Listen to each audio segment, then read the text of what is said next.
बिस्मिल्लाहिर्रहमानिर्रहीम। आज जो हमारा लेक्चर है वो सिविल सर्विसेज रिफॉर्म्स के बारे में है। पाकिस्तान में सिविल सर्विसेज रिफॉर्म्स को लेके बहुत सी बहस हुई है, बहुत से कमीशंस बने हैं, बहुत सी रिकमेंडेशंस हुई हैं। लेकिन आपके लिए it will be surprising for you कि जो पाकिस्तान में सिविल सर्विसेज का निज़ाम है वो वही है 1954 से, जो उससे पहले रिफ्लेक्टेड था, जो कॉलोनियल इंडिया था उसमें। अब आप ये अंदाजा लगा सकते हैं कि पाकिस्तान में despite there have been so many efforts, civil services reform नहीं हो सकी। सिविल सर्विसेज रेफर्मेशन का जो प्रोसेस है उससे पहले बात करते हैं, उसके बारे में हम बात करते हैं। लेकिन most importantly first we will be talking about what is the place of civil services in the governance scheme. As you know, government has primarily three organs: the legislature, the executive, and the judiciary. And when you talk civil services, the implementing machine of legislature, the political executive, and the judiciary. So it is the implementing machine of the governance system. It is the most important part of the governance system. तो आपने you have determined it, आपने ये determine कर लिया है कि जो civil services हैं these are primarily an implementing body and these are central to all organs of a government. तो इसलिए ये बहुत ज्यादा इंपॉर्टेंट है। सो इससे हम ये भी कह सकते हैं कि the performance of legislature, judiciary and political executive directly depends upon the quality of civil services. अब आपने ये देख लिया है कि सिविल सर्विसेज कहाँ पे प्लेस होती हैं किसी भी गवर्नेंस सिस्टम पे। अब पाकिस्तान में जाहिर है तीन तरह की गवर्नमेंट्स हैं: the federal government, the provincial government and the local government, और उसके साथ सीसीआई गवर्नमेंट भी है। तो we will be looking for exclusive for civil services. फिर ये भी हम बहस करेंगे कि जनरलाइज सिविल सर्विसेज कौन सी होंगी और स्पेशलाइज सिविल सर्विसेज कौन सी हो सकती हैं, ऑर्गेनाइजेशनल सिविल सर्विसेज कौन सी हो सकती है। Coming back to civil services, you have known civil services are the implementing machine of the government, the most important organ. अच्छा, अब सिविल सर्विसेज क्या है? जैसा नाम से ही जाहिर है सिविल, तो सिविल सर्विसेज जो है neither are this political nor judicial. तो जो भी सर्विसेज जो है अगर वो जुडिशरी में फॉल करती हैं तो हम उनको सिविल सर्विसेज नहीं कह सकते, और जो सर्विसेज पॉलिटिकल एग्जेक्टिव में फॉल करती हैं हम उन्हें भी सिविल सर्विसेज नहीं कह सकते। तो सिविल सर्विसेज से मुराद हम ये लेंगे वो permanent part of executive that is primary responsible to execute, implement the governmental policies, the legislation, and even the judicial decisions. Now you have known the importance of civil services. अब जो पाकिस्तान में civil services का निज़ाम है, हम इस क्योंकि अभी हम एक कॉन्सेप्ट के बारे में बात करेंगे, हम इसको थोड़ा सा ब्रेनस्टॉर्म करेंगे and we will be understanding this concept. Like all other institutions, जो इंस्टीट्यूशन ऑफ ब्यूरोक्रेसी है, इंस्टीट्यूशन ऑफ सिविल सर्विसेज है, वो भी हमने इनहेरिट किया है कॉलोनियल इंडिया से। पाकिस्तान में जितने भी प्राइमरी इंस्टीट्यूशंस हैं, सेकेंडरी इंस्टीट्यूशंस हैं, ऑर्गेनाइजेशंस हैं, ये हमने कॉलोनियल इंडिया से इनहेरिट किए हैं। इसमें उनकी एचआर के मॉड्यूल्स, लेजिस्लेशन, ऑपरेशंस, एग्जीक्यूशंस और वो जो तमाम स्कीम है गवर्नेंस की वो शामिल है। अब आप जब बात करेंगे सिविल सर्विसेज की तो यू विल बी नोइंग के जो सिविल सर्विसेज हैं ये भी हमने कहाँ से ली हैं। हमने ये भी कॉलोनियल इंडिया से इनहेरेंट किए हैं। If we talk about assistant commissioner, deputy commissioner, SSP, XEN, railway services, medical services, forest services. These are all services we have inherited from the colonial structure of administration. And when we use the term colonial, it may be a negative term, but you will not be taking it as an entirely negative term. Rather, you will relate it to the Britain's uh, style of administration all over the world, especially in India, when we talk specifically about India. तो जो हमारा governmental structure है वो कहाँ से हमने inherit किया है, वो हमने कॉलोनियल इंडिया से इनहेरिट किया है। वी हैव ऑलरेडी टॉक कि जो कॉलोनियल स्कीम ऑफ गवर्नेंस थी, उसका प्राइमरी सब्जेक्ट क्या था? उसका प्राइमरी सब्जेक्ट ये था कि जो कॉलोनियल डिजाइन है, कॉलोनियल इंटरेस्ट है, उनको गार्ड किया जाए। और प्राइमरीली किसी भी कॉलोनियल पावर की ये कोशिश होती है कि जो कॉलोनियल इंटरेस्ट है वो लोकल इंटरेस्ट से ज्यादा सिंक्रोनाइज करे, so that both the partners जो है वो आगे बढ़ सके। अब जब पाकिस्तान कायम हुआ तो उसमें आपने ये देखना है, ये मैं अक्सर रिपीट करता हूँ, and you must be knowing about this, के great Britain took Indians as their subjects, as has been the case with all colonial powers around the world. But when you talk specifically about Pakistan, the nation state, तो उन्होंने अपने जो शहरी हैं उनको एक citizen के तौर पे लेना है। And when we talk about citizens, so it means they have certain fundamental rights, they have certain liberties, and they have certain uh, other things which are very important for individual and public life. तो जब पाकिस्तान कायम हुआ तो हम आपने सबसे पहला question we should be asking from us कि जितने भी प्राइमरी सेकेंडरी इंस्टीट्यूशंस थे, क्या हमने वो रिफॉर्म किए पाकिस्तान के इंटरेस्ट या पब्लिक इंटरेस्ट के लिए, the interest of the people of Pakistan? Pakistan की जो रियासत के आइडियल्स थे, हमारे प्राइमरी जो ऑर्गेनाइजेशंस थी, उनकी तरतीब थी, हियत थी, स्ट्रक्चर्स थे, ऑपरेशंस थे, और उनका जो मोटिव, प्रिंसिपल्स और आइडियल्स थे, क्या हमने वो पाकिस्तान के मकासद या क्या हमने उनको रिफॉर्म किया for the greater interest of public interest? This is the primary question of reform. थोड़ा सा अब मैं इसका हिस्टोरिकल पर्सपेक्टिव बताऊंगा, अभी भी हम इसको ब्रेनस्टॉर्म कर रहे हैं। इट डज नॉट मीन के we are well into our lecture. As most of you are students of history, you would be knowing के ईस्ट इंडिया कंपनी ने बड़े सगीर में तिजारत की गरज से अपने पॉलिटिकल मकासद हासिल किए। तो शुरू में जो इंडिया में सिविल सर्विसेज थी, वो एक प्रोसेस ऑफ नॉमिनेशन था। अब आप प्रोसेस ऑफ नॉमिनेशन के बारे में पढ़ेंगे या आपने डेफिनेटली उसके बारे में पढ़ा होगा, तो दैट वाज अनकम्पेटिटिव। लेकिन बाद में 1850s में इस जो नॉमिनेशन प्रोसेस था उसको कम्पेटिटिव बनाया गया। मैंने आपके साथ एक लिंक शेयर किया था, 5 rules of civil services reforms, जो एक मेरी रिसर्च है, which I think is a very comprehensive document, and I hope you will be understanding and reading that. तो उसके बाद फिर ये competitive हो गया, लेकिन इसका जो कैप था वो सिर्फ ब्रिटिशर्स के लिए रखा गया। बाद में इसमें लोकल इंडियंस भी आ गए। फिर जाहिर है 1887 में जो प्रोविंशियल सिविल सर्विसेज थी, वो भी एक ग्रेटर प्रोविंशियल ऑटोनॉमी के तहत कायम की गई। लेकिन जो जितनी भी सर्विसेज थी, all India services, federal services, provincial services in the time of colonial India, they were primarily meant to meet the objectives of British India. British India में जो पॉलिटिकल एग्जेक्टिव था उसका रोल नहीं था, because India was a colony. Coming back to 1947, अब जो 1947 का जो पार्टीशन का डॉक्यूमेंट है, लीगल डॉक्यूमेंट है, आपको पता होगा कि वो इंडियन इंडिपेंडेंस एक्ट है। अब अगर आप इंडियन इंडिपेंडेंस एक्ट पढ़ें, छोटा सा आपको पढ़ना चाहिए, यू विल बी अंडरस्टैंडिंग के उसके प्रॉस क्या थे, कॉन्स क्या थे, और उसका सब्सटेंटिव पार्ट क्या था, जिसके नतीजे में पाकिस्तान और इंडिया दो नई डोमिनियंस केम इनटू बीइंग। उसे अगर आप सेक्शन 10 पढ़ें, that was very important, and that is still very important. Section 10 के मुताबिक जो services of secretary of state थी, क्योंकि सर्विसेज उस वक्त पॉलिटिकल एग्जेक्टिव के मातहत नहीं थी, वो सेक्रेटरी ऑफ स्टेट के मातहत थी। और सेक्रेटरी ऑफ स्टेट जो था वो ब्रिटिश पार्लियामेंट को जवाबदेह था।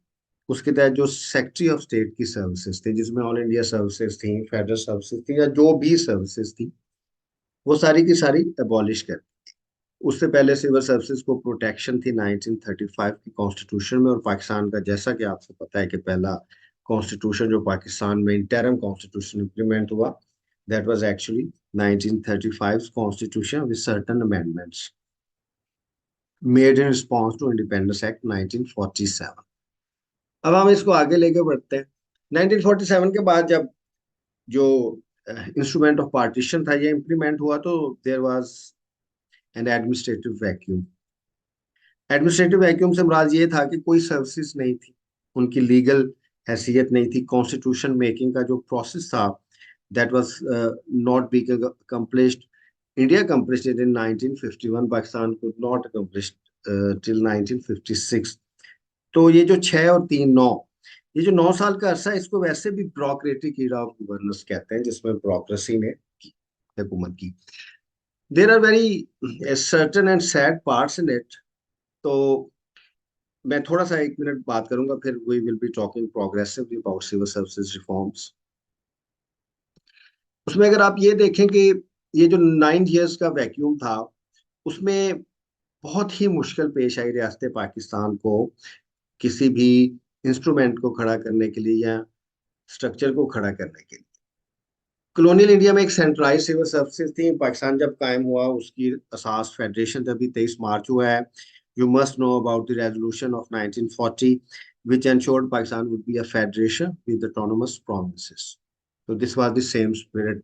Even if you go through 1949's objective resolution, it also showed sovereignty belongs to all and Pakistan shall be a federation with autonomous provinces. So the primary concept was that Pakistan would be federation. And when we talk federation, the powers will be distributed between federal government and the federal units, which are called provinces in Pakistan. तो उस वक्त क्योंकि constitution नहीं था, जब constitution नहीं होता legislation नहीं हो सकती। The most important you must be knowing कि जो इंटरम कॉन्स्टिट्यूशन था उसके नीचे लेजिस्लेशन होती रही, लेकिन क्योंकि जो सर्विसेज के चैप्टर्स थे वो section 10 of the independence act, those were deleted, and those were deleted on the behest of Mohammad Ali Jinnah, a great leader. तो एक डिवाइस किया गया प्लान के पाकिस्तान में सिविल सर्विसेज जो हैं वो एक एग्रीमेंट के जरिए हम करते हैं, because there is no constitutional provision. तो लेट्स हैव एन एग्रीमेंट, तो बाद में फिर उस एग्रीमेंट को हम रेगुलेट कर लेंगे लेजिस्लेशन के जरिए या उसको प्रोटेक्ट कर लेंगे कॉन्स्टिट्यूशन के जरिए।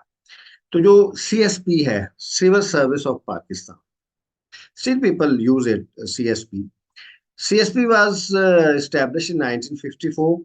अगर आप estacode, federal estacode में, इसके बाद अभी आप जाइएगा, सीएसपी रूल्स लाजमी पढ़िएगा। उसमें ये लिखा हुआ है कि बंगाल, केपीके, सिंध और Punjab, because these were the provinces, they were agreed upon two establish a service of the federation named after civil services of Pakistan.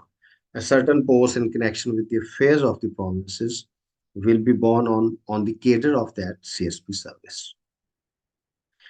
अब टू बिगिन विद, अब ये जो एक सेंट्रलाइज्ड कॉलोनियल स्कीम थी, this could have not been done through legislation और constitutional protection, क्योंकि constitution में ऐसी रिजर्वेशन ऑफ पोस्ट स्कीम जो है इसकी कोई गारंटी नहीं थी। पाकिस्तान में उसको इम्प्लीमेंट कर दिया गया। So many people talk about कि आजकल पाकिस्तान में वाइट कॉलर क्राइम ऑफिस में बहुत ज्यादा है। We had a same history. अभी शायद फिर भी हमारे पास we have resources and we have platforms to talk different things, but at that time we were as white collar criminals as we are now. उसमें जब खतो किताबत हुई तो there were two provinces, the Bengal and KPK.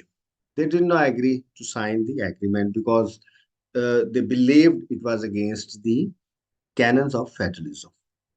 अच्छा, ये interestingly आप देखें कि मुआहदा हुआ नहीं था, लेकिन फिर भी स्टैब्लिशमेंट डिवीजन ने वो मुआहदा इम्पोज कर दिया।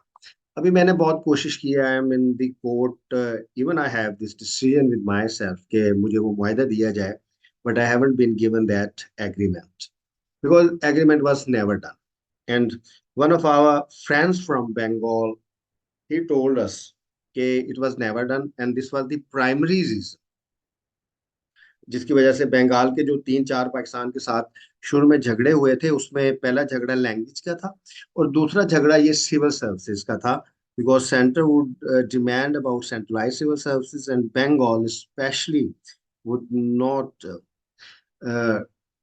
दे नेवर थॉट कि Pakistan should be run as a centralised progress. अभी अब आप इसको देखेंगे, जो कॉन्स्टिट्यूशनली पाकिस्तान हमेशा फेडरेशन रहा है, लेकिन as far as civil services are concern unity रहा है। इसको अभी भी देख लें कि पाकिस्तान कैसी फेडरेशन है, the original conflict of civil services. अभी भी आप देख लें पाकिस्तान फेडरेशन है, और सिविल सर्विसेज के लिहाज से ये यूनिटरी है।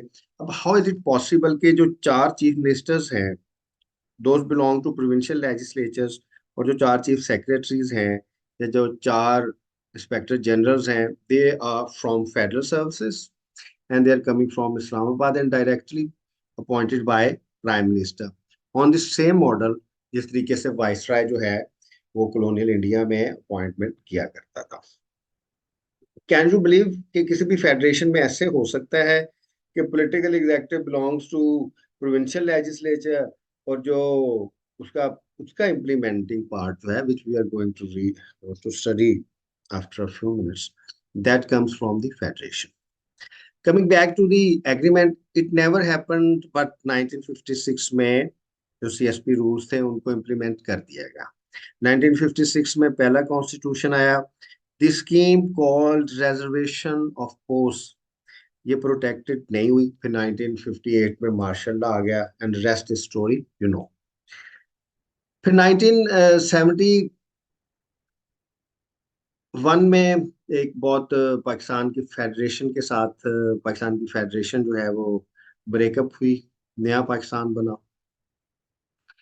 उसमें भी आप उस बाद फिर सिविल सर्विसेज रिफॉर्म्स प्राइमरली, उससे पहले भी होती रही हैं, वो बहुत छोटी रिफॉर्म्स थी। A structure reform was done.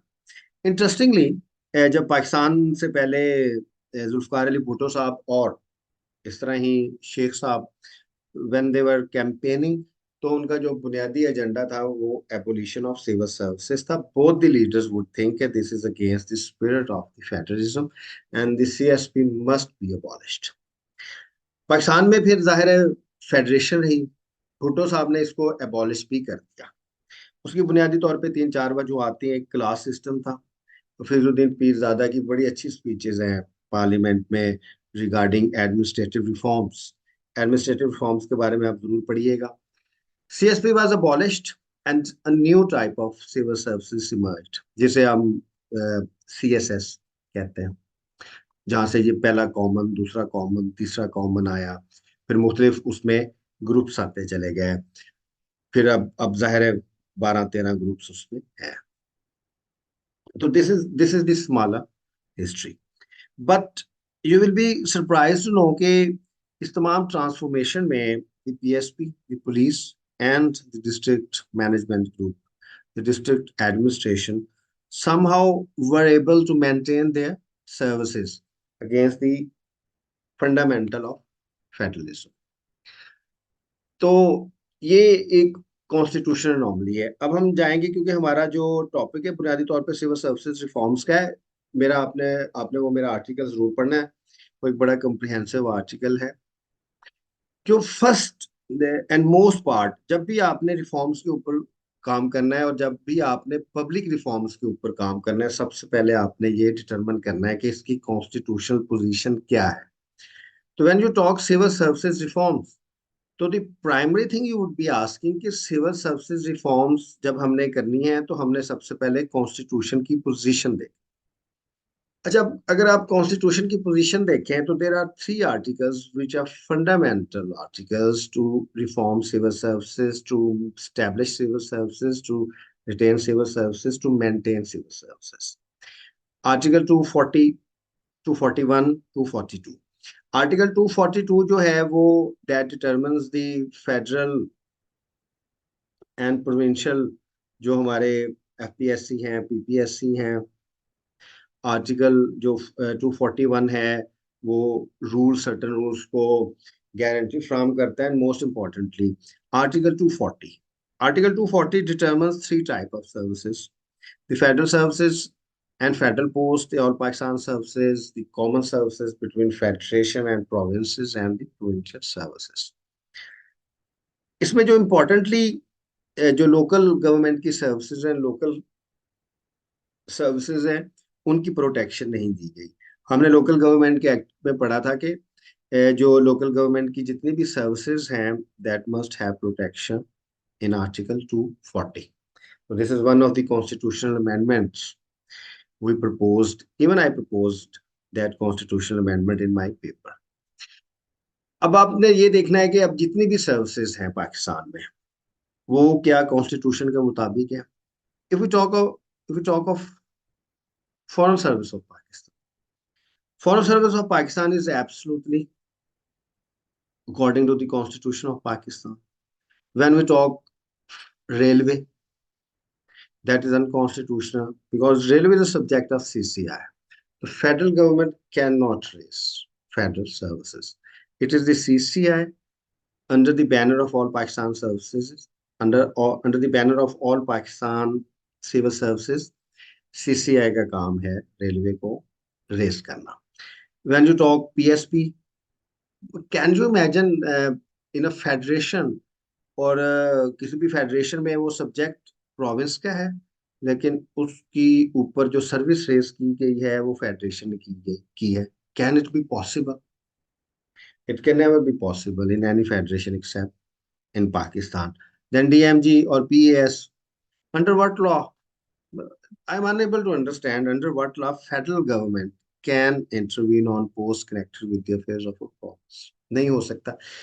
इसलिए तो जो अगर आप पुलिस के लॉज हैं वो देखें और जो पैस के लॉज हैं अब पैस का जो एक इनहेरिटेंस आ रहा है 1954 से आ रहा है. अब 1954 में तो कॉन्स्टिट्यूशन ही नहीं था. तो उसी के ऊपर पाकिस्तान में कितनी बदकिस्मती है कि आप 1954 के रूल्स को या for that matter police rules को जो मौजूदा हमारी आईनी पोजीशन है उससे कंपेयर ही नहीं करवा सकते. Because when you talk Pakistan, possession is 9/10 of law. So the primary, practically, there are two types of laws in Pakistan: the de jure law and the de facto law. And what's most important in Pakistan, it is the de facto law. अब हमने determine कर लिया. Now it is your sweet will के how do you understand it, how do you compare the present structure of civil services with the constitution of Pakistan. तो most importantly अब आप ये देखेंगे कि कॉन्स्टिट्यूशन में कौन सी फेडरल सर्विसेज हैं, कौन सी ऑल पाकिस्तान सर्विसेज हैं, कौन सी लोकल गवर्नमेंट की सर्विसेज हैं और कौन सी प्रोविंशियल गवर्नमेंट की सर्विसेज हैं.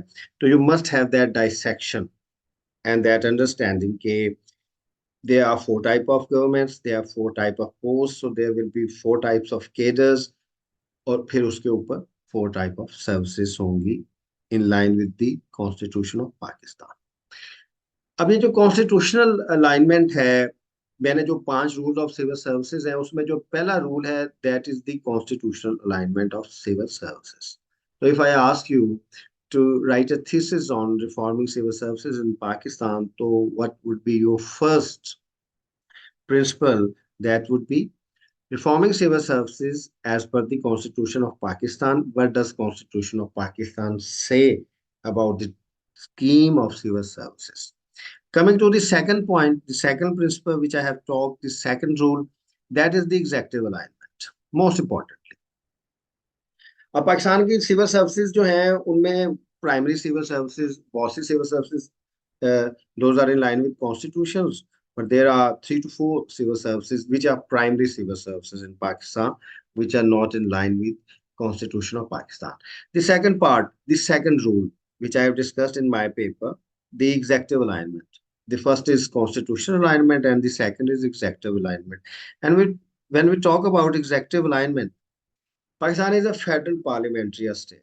When we talk about parliamentary state, it means the executive will be derived out of legislature, both political and permanent executive. When we talk permanent executive, it may be civil service, it may be bureaucracy, it may be bureaucratic or permanent part of the executive. अब पाकिस्तान के लिए important है कि both the parts of executive must come out of the same legislature. When you talk of federation, the federal services, they must be from the same legislature, likewise in provinces and even in districts. Executive alignment, इससे आगे हम जाते हैं. Executive alignment से मुराद ये है कि जो executive part of the government है उसके 2 बुनियादी parts हैं, the political executive and the bureaucratic executive. And when we talk about executive alignment, it means that it is the political part of the executive branch of the government that will lead the bureaucratic part of the executive. and they must have the same DNA. The bureaucratic part must correspond to the political executive part, and both parts of the executive must be derived from the same exact legislature. अब मैं आपको let me give you one of the examples. When you talk of chief secretary is primarily a post connected with the affairs of a province. It is purely a provincial post. अब इसका political executive कौन है? Who is the political executive of the post of chief secretary? The political executive is the chief minister of a province. And और chief minister कैसे elect होते हैं? It is the provincial assembly which elects chief minister. तो अगर हम executive alignment की बात करेंगे तो it means the chief secretary must also come from the provincial assembly. If it doesn't, it means there is no executive alignment. So after constitutional alignment, the second rule is executive alignment. And executive alignment is as important as constitutional alignment, because if these don't happen, there is a constitutional anomaly, and when there is a constitutional anomaly, the whole structure of bureaucracy or any structure fall apart. अब आपने ये चीजें देख ली हैं कि पाकिस्तान में there are issues of constitutional structures, constitutional alignment, and there are executive alignment. अब थोड़ा हम इसको स्पेसिफाई करेंगे. We are going to talk about technical aspect of civil services. अब जो तीसरा है वो केडर मैनेजमेंट का है. Cadre, you might not be understanding cadre because is a technically administrative term. मैं आपको एक चीज अर्ज करूं. पाकिस्तान में एडमिनिस्ट्रेटिव लॉ के ऊपर काम ही नहीं हुआ. You will not be finding a single quality book on administrative law in Pakistan. There are a couple of books, but those do not cover the whole aspect of administrative law. When there are no books, when there is no research, it means there are no teachers, there are no lawyers, and even there are no judges who hold the command over administrative law. Cadre management क्या है? There are a couple of very good judgments. अगर वो आप पढ़ेंगे तो आप cadre को बारे में समझ लेंगे. पोस्ट का आपको पता है, post is a position that is budgeted, that is legislated by the legislature, and that has certain JDs, job descriptions. जब मुख्तलिफ पोस्ट, एक जैसी पोस्ट मिलती हैं आपस में, their assemblage is called cadre. तो केडर को हम कह सकते हैं कि एक जैसी ही पोस्ट को जब हम इकट्ठा करते हैं, यूनिफाई करते हैं into a compartment, that is called cadre. Her cadre के ऊपर एक सर्विस खड़ी. जैसे पीएमएस की अगर आप बात करते हैं, पीएमएस की सर्विस है, उसके नीचे एक पीएमएस का स्केड्यूल है, केडर है कि पीएमएस के केडर में कौन कौन सी पोस्ट होगी. उसमें असिस्टेंट कमिश्नर होगा, उसमें सेक्शन ऑफिसर होगा, उसमें डेप्टी कमिश्नर होगा, उसमें सेक्रेटरी होगा. When you talk of PSP is a service. So every service has a cadre, and every cadre has specific posts. So when you talk of PSP, police service of Pakistan, उसके cadre में ASP है, SP है, SSP है, DPO है, RPO है, IG है. So there is a vertical alignment of a cadre. तो you must be understanding cadre. अब this the other part, the third rule is cadre management is very important for civil services reforms in Pakistan. आप जितना मर्जी civil services के बारे में पाकिस्तान में studies देखें, ये एस्पेक्ट्स डिस्कस नहीं होते हैं क्योंकि पाकिस्तान में मोनोपोली है थॉट प्रोसेस के ऊपर भी. अब एक मैं शेयर नहीं कहना चाहता, लेकिन पाकिस्तान में जिन लोगों की वजह से सिविल सर्विसेज रिफॉर्म्स होनी है, उनको ही कहा जाता है कि आप सिविल सर्विसेज रिफॉर्म करें. So there is a conflict of interest. Cadre management बहुत अहम है. यहाँ पे मैंने आपको एक चीज के बारे में थोड़ा बताना है, and you must be understanding what I believe when you go through my paper. General cadre should be abolished in place of specialized cadres. General cadres नहीं हो सकते. अब जनरल cadre क्या है? जनरल cadre कॉलोनियल टाइम में services general cadres के ऊपर खड़ी की गई. उसका बुनियादी मकसद ये था कि मुख्तलिफ ऑर्गेनाइजेशंस की आप टॉप हायरार्की की लुक्रेटिव पोस्ट्स ले लें और फिर आप पूरे निज़ाम को काबू कर लें. अब जनरल केडर सर्विसेज जैसे पीएमएस है, पीएएस है, पीएसपी है, उन्होंने कैसे पूरे निज़ाम को काबू किया हुआ है? If we talk specifically about Punjab, PMS cadre की बात करते हैं। अच्छा, पीएमएस कैडर में सेक्रेटरी एनवायरनमेंट भी है, सेक्रेटरी लॉ भी है, चीफ सेक्रेटरी भी है, पीएमएस पैस दोनों कैडर्स को मिला के हम बात करते हैं। उसमें डिप्टी कमिश्नर भी है, उसमें असिस्टेंट कमिश्नर भी है, उसमें ऑटोनोमस बॉडीज के लोग भी हैं। If one of your friends or you might be knowing about different postings, तो यू विल बी नोइंग के sometimes they are assistant commissioners, sometimes they are deputy commissioners, sometimes they are deputy secretaries, sometimes they are working in projects, sometimes they are in federal government, sometimes they are in local government, sometimes they are in provincial governments, even sometimes they are working abroad. So how is it possible? तो general cadre basically एक exploitative cadre है। तो general cadre की वजह से जितने भी दूसरे स्पेशलाइज्ड केडर्स हैं वो सफर कर रहे हैं। अब आप एलडीए देख लें, LDA service is nowhere, even the local government service, if you talk specifically about the local government department, their own civil service is not functional, because उनकी जो सीट्स हैं, चाहे वो फील्ड में है चाहे वो सेक्रेटेरिएट में है, those are occupied by PS and PMS. तो सिविल सर्विस रिफॉर्म्स का जो मेरा एक नजरिया है, पर्सपेक्टिव है, अगर हमने ऑपरेशनैलिटी बेहतर करनी है, इसकी परफॉर्मेंस बेहतर करनी है, तो हमें जनरल कैडर की जगह स्पेशलाइज्ड कैडर्स चाहिए। जब स्पेशलाइज्ड कैडर्स बनेंगे तो फिर जनरल केडर सर्विसेज खत्म हो जानी चाहिए। ये मेरा एक प्रिंसिपल स्टैंड है कि the services like PSP, the services like PS and services like PMS, they should not exist. Their operational interest is against the interest of governors, and if their interest is against the governors, it means their interest is against public, because the central point of any governance system is the welfare of the people. So, what we should do now? The time has come. There are no general cadre services around the world. People and nations have gone specialized. Even organizational services बन गई, फिर अब organisational services से भी आगे delegation हो गई है, और स्पेशलाइज्ड सब केडर्स बन गए, स्पेशलाइज्ड सब ब्रांचेस बन गए, and we are holding a general cadre. क्या आप समझते हैं कि ऐसी सर्विस होनी चाहिए जो रेवेन्यू का भी एक्सपर्ट है, जो लोकल गवर्नमेंट लॉज का भी एक्सपर्ट है?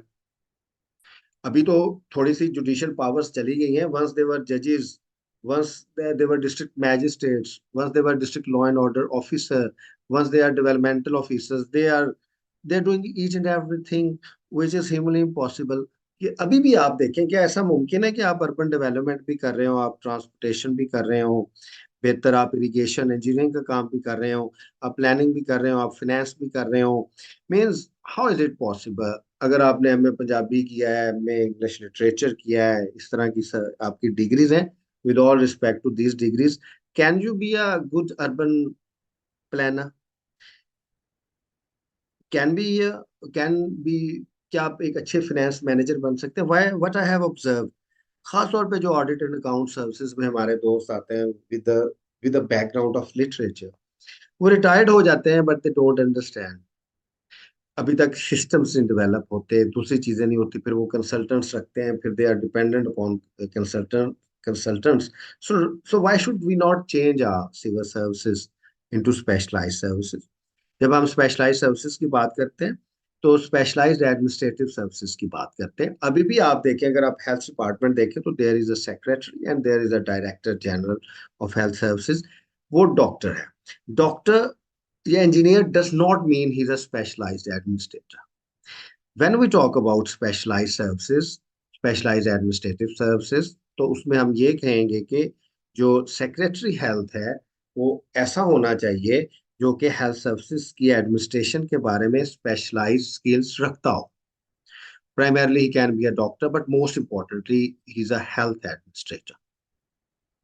तो ये स्पेशलाइज्ड सर्विसेज जो हैं which are very important. I think time has come to abolish general cater of services, and we should be making new and functional specialized services. अब हम आगे बढ़ते हैं। Loss, surprisingly Pakistan needs reforms. मैंने इसके ऊपर बहुत लिखा है और लिखता भी हूँ। What I believed over the years, if I'm unable to work from public sector, should I not work independently? So I write independently. I just try to contribute according to my limited knowledge. Because being a part of the system for many years now and working in judiciary and in executive, uh, I think Pakistan must be reformed. इसी system के साथ हम पाकिस्तान को आगे लेके नहीं जा सकते. लॉज आर वेरी, जब आपके लॉज लॉज की इम्प्लीमेंटेशन ही एडमिनिस्ट्रेशन, व्हेन आप जितनी मर्जी अच्छी सिविल सर्विसेज रिफॉर्म कर लें, जितनी मर्जी उन्हें फंक्शनल कर लें, जितनी मर्जी उनकी कैपेसिटी बिल्ड कर लें, जितनी मर्जी आप अच्छे हायर कर लें, स्पेशलाइज्ड हायर कर लें, जब तक लॉज रिफॉर्म नहीं होंगे, सिंप्लीफाई नहीं होंगे, कॉन्स्टिट्यूशनली और पब्लिक इंटरेस्ट में नहीं होंगे, उस वक्त तक सिविल सर्विसेज नहीं हो सकती, रिफॉर्म्स या ऑपरेशन नहीं हो सकती. तो जब भी गवर्नेंस का कोई भी टॉपिक आपके सामने आना है, तो आपने उसको एक जनरलाइज वे में भी देखना है. फिर you will be understanding, learning, dissecting the specification of civil services. Interconnectivity. Interconnectivity of governance system is very important. And finally, the whole system also interconnects with the people. So it is all about coordination. It is all about interconnectivity. Laws are very important. ना सिर्फ laws simplify करने की जरूरत है, बल्कि उनको अच्छे तरीके से इम्प्लीमेंटेशन की भी जरूरत है. When we talk laws in Pakistan, there are good laws also, but the real issue is their implementation. So unfortunately, again in Pakistan, there is an implementation crisis when it comes to the operations of civil services for their laws and their other derived laws of delegated legislation. Pakistan के civil services का जो law है वो 1954 का है. Can you imagine Pakistan की जो primary civil services है उनके लॉज जो है वो 1915 1915 के इंडियन एक्ट से डिराइव हो सकते हैं, 1954 से हो सकते हैं. हाउ इज इट पॉसिबल कि पाकिस्तान का जो एक लॉ रिजीम है दैट स्टार्ट्स फ्रॉम 1956? उससे पहले तो जितनी भी इंटरम अरेंजमेंट्स थी, तो just look at the system के एक इंटरम अरेंजमेंट को अभी तक कायम रखा हुआ है, and that is easily subverting all the constitution, specially the 1973 constitution, that is the supreme law of the land. तो जो सिविल सर्विसेज के लॉज हैं वो भी रिफॉर्म होने हैं, और फिर जो ऑपरेशंस हैं उनके लॉज भी रिफॉर्म होने हैं. Can Pakistan survive with Section 144? Can Pakistan survive with MPO when we have fundamental rights? इस तरह दूसरे ऑपरेशन के लॉज भी हैं, एविडेंस के लॉज हैं, दूसरे लॉज हैं. These are not difficult. हम लेजिस्लेचर मुंतखब करते हैं, और अगर हम अच्छी 5 साल लेजिस्लेशन कर लें, तो लॉज हैं, हम ना सिर्फ उनको कोड कर सकते हैं, रिकोड कर सकते हैं. When you talk specifically about Pakistan, like any other federation, Pakistan is a coded society, so everything is law, everything is a written law, so you cannot deviate from the law. So when you cannot deviate from the law, it means you must have those laws in place which are lucid, simple and practicable. क्योंकि एक organ है, living organ है, organism है law का पूरा process. Even the constitution is also living organism. तो इसने एक इवोल्यूशन के जरिए आगे बढ़ना है. The impact of technology and the globalization, और जो प्रोडक्टिविटी का पूरा प्रोसेस है वो इस लिहाज से इतना चेंज हो गया है कि आप पूरा गवर्नेंस सिस्टम जो है वो रिडंडेंट नहीं रख सकते, neither in laws nor in operations. So Pakistan civil services must match the demands what the state of Pakistan facing right now. Coming back to the laws, तो सिविल सर्विसेज के laws को भी change करने की जरूरत है. अगर आप 240 पढ़े हैं, you must be going through the article 240. उसमें भी अगर आप ये देखें कि कॉन्स्टिट्यूशनल प्रोटेक्शंस खत्म कर दी गई थी एडमिनिस्ट्रेटिव रिफॉर्म्स में, और जो आर्टिकल 240 है दैट स्पेसिफिकली इलस्ट्रेट्स के जो भी सर्विसेज होंगी वो एक ऑर्गेनिक एक्ट के जरिए बनेगी. अच्छा, अब जितने भी सर्विसेज थी उनको ऑर्गेनिक एक्ट के जरिए बनना था, उसका हमने हल क्या किया, फिर हमने एक फेडरल सिविल सर्वेंट एक्ट बना दिया, एक प्रोविंशियल सिविल सर्वेंट एक्ट बना दिया, और फिर उसके नीचे रूल्स के तहत तमाम सर्विसेज को हम कंट्रोल कर रहे हैं। There are hundred of civil services in Pakistan. Every organization, every department, every ministry has a civil service. तो वही जनरल फेडरल एक्ट और प्रोविंशियल एक्ट के जरिए हम रेगुलेट कर रहे हैं। There are certain powers according to those, we are just making rules.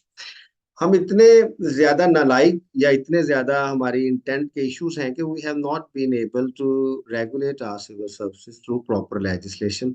That is the primary requirement of the article 240।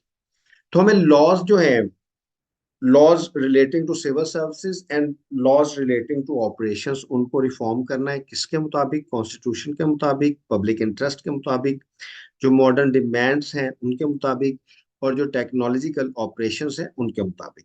मेरे हर लेक्चर में I specifically talk about technology and superior technology. जो smart technology है, that is the difference between states और among states. Pakistan के पीछे रहने की वजह यही है, तमाम जो एक गवर्नेंस के ऑपरेशंस हैं, कि we have that redundant models. वो जब तक टेक्नोलॉजी आप उसके ऊपर नहीं लेके आएंगे, आप अनकम्पेटिटिव रहेंगे, अनकम्पेटिटिव रहेंगे with in and outside Pakistan. तो जो हमारे सिविल सर्विसेज के गवर्नेंस के ऑपरेशंस हैं, वो if you talk about western world और इवन डेवलप्ड वर्ल्ड, वो हमारे 400-500 साल से पीछे। I should not be using this word. ये पाकिस्तान के जो पब्लिक सेक्टर को गवर्न करते हैं डिपार्टमेंट्स, जिसमें स्टैब्लिशमेंट डिवीजन है और जिसमें SNGAD है, ये मुंशी खाने हैं। इनमें ना कोई HR की प्रैक्टिसेस हैं, ना कोई स्टैंडर्ड्स हैं, ना कोई इंडक्शन के रूल्स हैं। इंडक्शन एक दफा FPSC PPSC कर देता है, बाद में ट्रेनिंग्स बड़ी अजीब सी हैं, जनरलाइजेशन है। पूरे का पूरा एक जो सिस्टम ऑफ ब्यूरोक्रेसी है, पक्ष एंड प्रिविलेजेस पे चलता है और इंटेंट है। मैं आपको एक छोटी सी बात शेयर करता हूँ। हमारी ट्रेनिंग के दौरान once we talked to a teacher जो हमें ट्रेन कर रहे थे, तो मैंने, हमारे एक दोस्त ने पूछा, हम उनसे गपशप लगा रहे थे कि सर, आपने आज हमारी क्लास को पढ़ाया है, तो आपके ख्याल में हमारी क्लास में कितने ऑनेस्ट, वी वर 40, कितने ऑनेस्ट ऑफिसर्स आपको लग रहे हैं? हमारे ये जहन में था कि वो शायद ये कहेंगे कि पूरी पूरी क्लास है, क्योंकि उन दिन में हम मासूम थे। ये शायद मासूम लगते थे, मासूम तो शायद उस वक्त भी नहीं थे। मासूम तो सिविल सर्विसेज का ताल्लुक मासूमियत के साथ है नहीं कोई ऐसा। तो the gentleman asked, reply to answer के टू, ये मैंने सबसे गपशप लगाई है। वो नफ्सियात के कोई हमें चीजें पढ़ा रहे थे, तो 2-3 लेक्चर्स इकट्ठे थे 2 दिनों में। तो बल्कि वो बाद में उन्होंने कहा कि हार्डली एनी। तो मैंने उनसे पूछा कि सर, आप कैसे कह सकते हैं कि how can you blame 40 person में? ये तो, जो अगर आप मुकदमा पढ़ें तो उसमें जो एक गिरोह की एक बनावट है, उसके भी खिलाफ है। उसमें भी दो एक्सट्रीम्स होती हैं, one is good, one is bad, तो मेजोरिटी डिपेंड्स कि उन्होंने किधर जाना है। तो ही सेड सो, कि नहीं, नहीं, we will be knowing. And when we went into civil services, we saw the same thing. When I met my first secretary, उन्होंने मुझे 5 मिनट जो है ना, वो ईमानदारी के लेक्चर दिया, and I was very happy कि there is a person at least who understands honesty.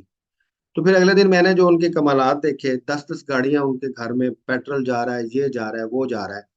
So the first realization I got, कैसे कैसे कर लेते हैं ये।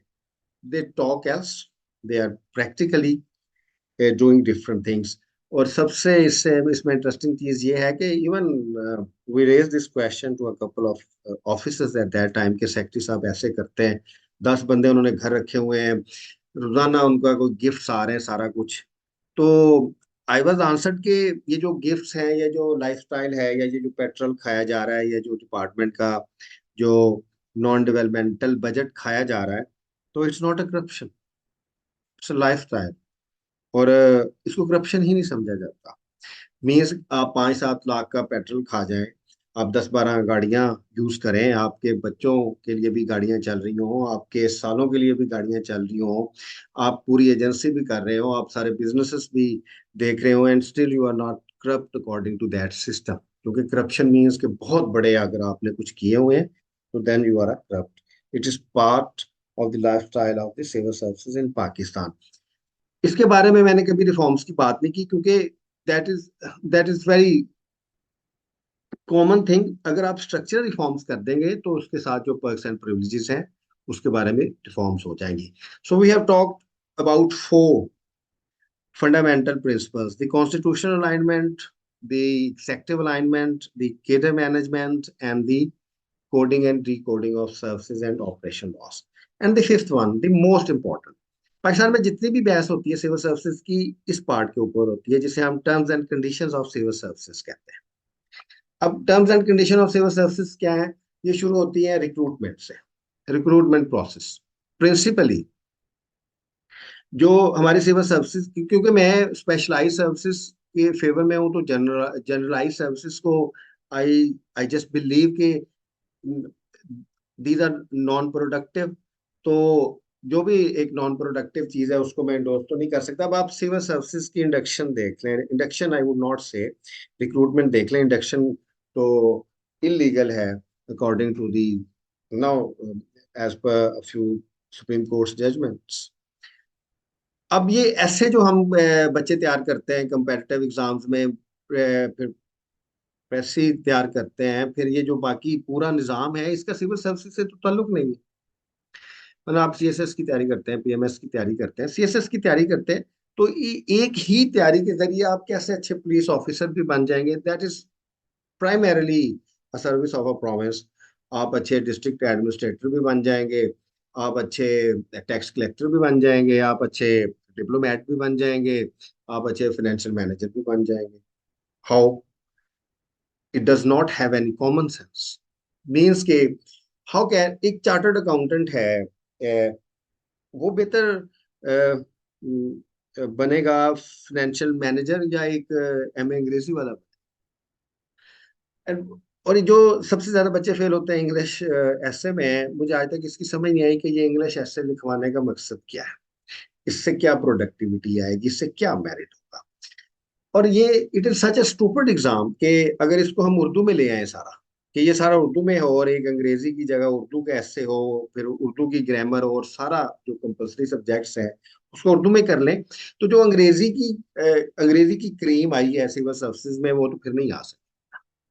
फिर तो उर्दू की नई क्रीम आ जाएगी, फिर there will be new people. तो सिर्फ the language and the other just narrative description जो है वो पाकिस्तान में सिविल सर्विसेज लेके आती है। और मोस्ट इंपॉर्टेंटली सिविल सर्विसेज में लोग वो आएंगे जिन्होंने गवर्नेंस करनी है, the most important part of governance. अब 10-10 मरले की घरों में बनी हुई एकेडमीज रट्टा लगवाई जा रही है। वो कैसे, कितने वो शाहकार कैसे पैदा कर वो कैसे शाहकार पैदा कर रही है कि वो बेहतरीन आईजी भी बनेगा? This is absolute bullshit. ना हमारी यूनिवर्सिटीज है, ना उधर पे रिसर्च होती है, ना इधर कोई क्रिटिकल थिंकिंग है, ना कोई क्वालिटी ऑफ एजुकेशन है, ना ही कोई क्वालिटी ऑफ एग्जामिनेशन है। अगर आप अपनी क्रिटिकल थिंकिंग पे ऊपर एक सिविल सर्विसेज के सब्जेक्ट्स के ऊपर ये सारा रिक्रूटमेंट करें तो आई डोंट थिंक कि ये लोग आ सकेंगे। आपका सिविल सर्विसेज का इतना स्ट्रांग होना चाहिए, इम्तिहानात के कोई एकेडमी की कैपेसिटी ना हो कि वो बच्चों की तैयारी करवा सके, क्योंकि that must have a critical process. उसमें क्रिटिकल प्रोसेस हो, उसमें लॉ, बच्चों की लॉ की रीजनिंग देखी जाए, फिर इम्प्लीमेंटेशन की रीजंस उनकी देखी जाए, उनकी क्वालिटीज देखी जाए। एटलीस्ट स्पेशलाइज्ड इम्तिहानात हो। एक सीएसएस का इम्तिहान तो होना नहीं चाहिए, हर हर डिपार्टमेंट की अपनी जो सिविल सर्विस है उसका एक अलग इम्तिहान होना चाहिए, और that must be critical so that you have the best HR available. और फिर आप उसको ट्रेन करें, आगे लेके आए, फिर ट्रेनिंग के ऊपर आगे रिक्रूटमेंट के सीरियस इश्यूज है, मेरे आर्टिकल्स हैं सीएसएस पीएमएस के ऊपर। I think this is a bullshit system of recruiting people. और डॉक्टर्स हैं, इंजीनियर्स हैं, चार्टर्ड अकाउंटेंट्स हैं, बहुत ज्यादा लाइक लोग हैं विच कुड सर्व एक्चुअली। वो याद कर रहे होते हैं कि जी मैंने अपनी इंग्लिश ग्रामर कैसे अच्छी करनी है, मैंने ऐसे कैसे अच्छा करना है, और फिर वो ऐसे में फेल होते हैं। मीन्स कि अगर आप इसको थोड़ा इस तरह देखें ना, कि जो पाकिस्तान में एजुकेशनल लैडर है अभी तक, यू कैन क्रिटिसाइज इट। जो इसमें सबसे पहला स्टेप है कामयाबी का, वो FAFSC है। जो प्राइमरी क्रीम है वो सर्विसेज में चली जाती है, आर्म फोर्सेस में चली जाती है, and then they then they really run the country. तो उधर से एक हो गई, उनको एडवांटेज हो गया। जो दूसरा है वो MBBS में चला जाएगा। पाकिस्तान में सबके साथ सबसे पहले साहब डॉक्टर के साथ लगता है जी, डॉक्टर साहब।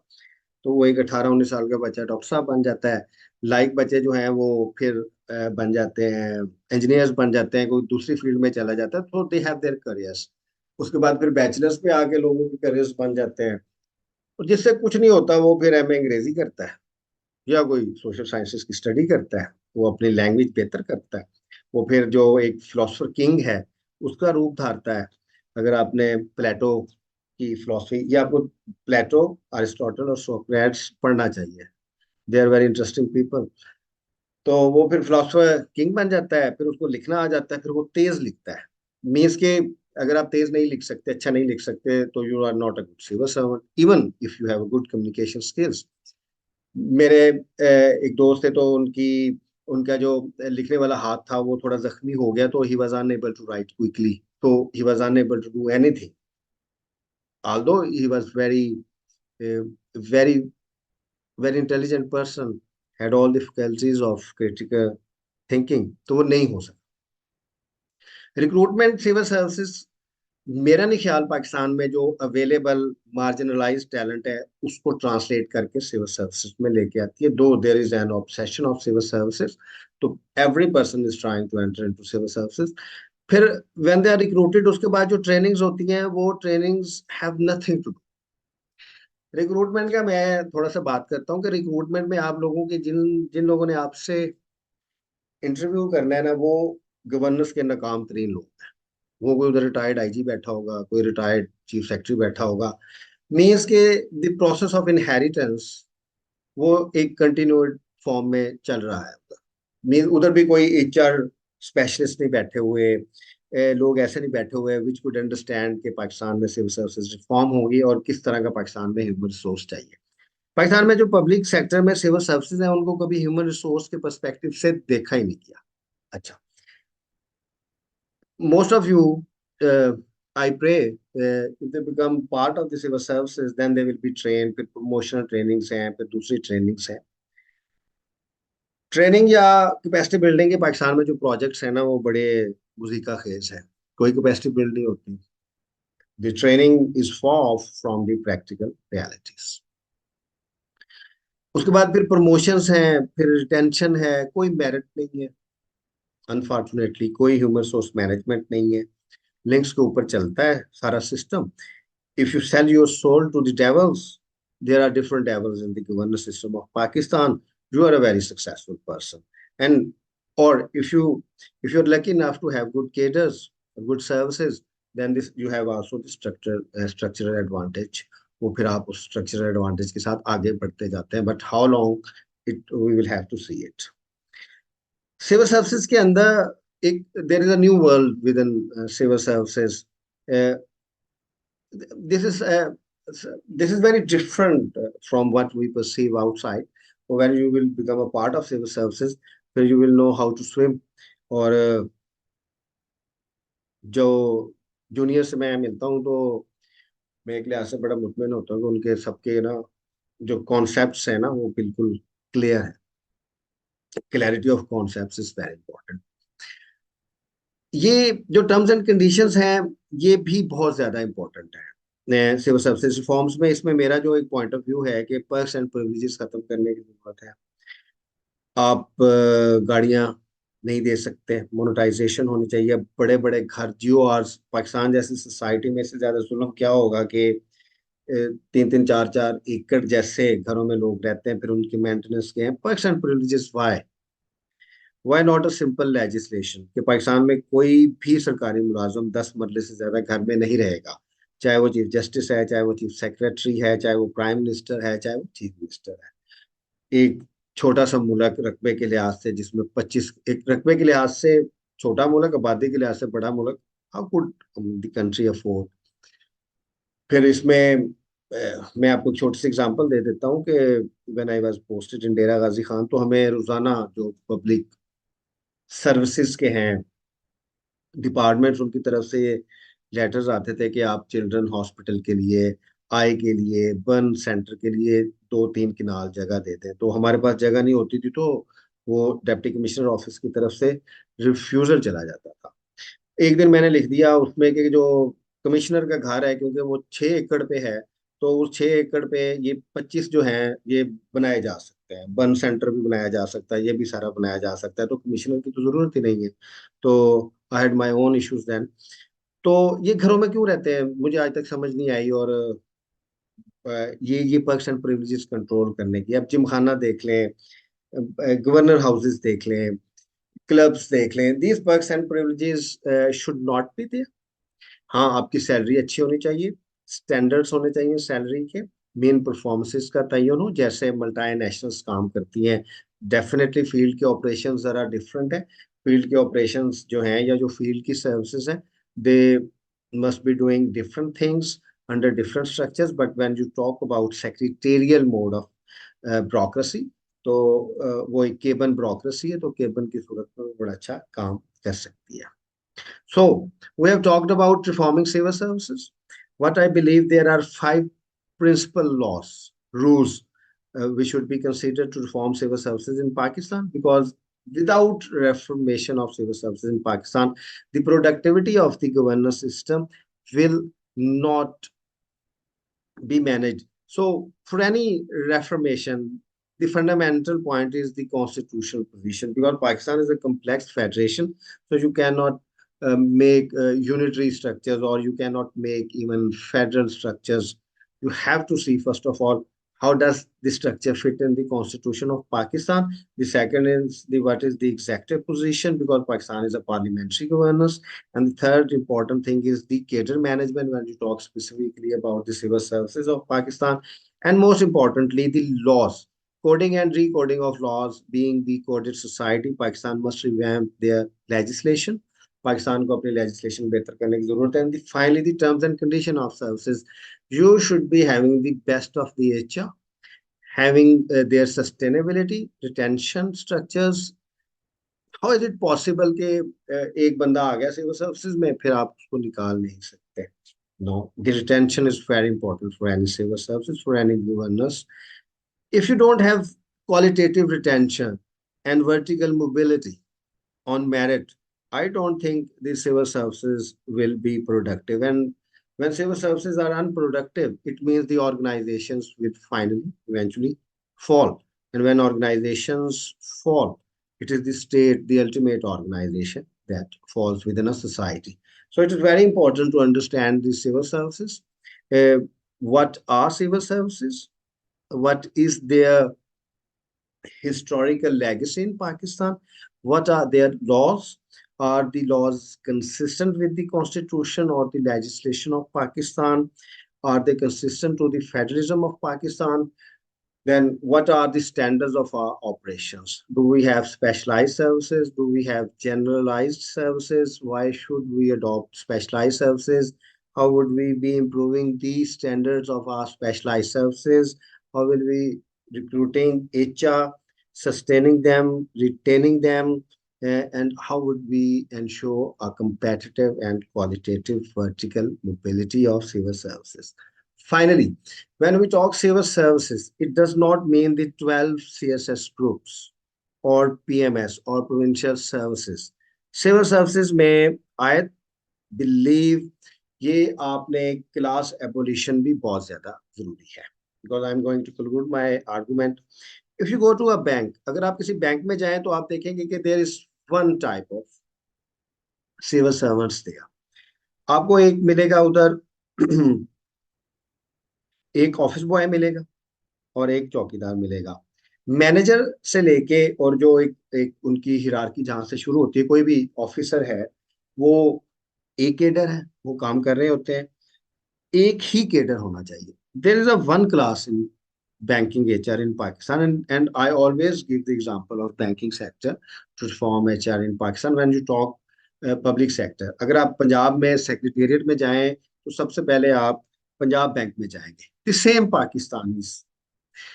अब वो बैंक में जाएं, वो एक छोटा सा आपको मिलेगा portion, fully centrally air condition. आप गर्मियों में जाएं, सर्दियों में जाएं, यू विल बी कंफर्टेबल।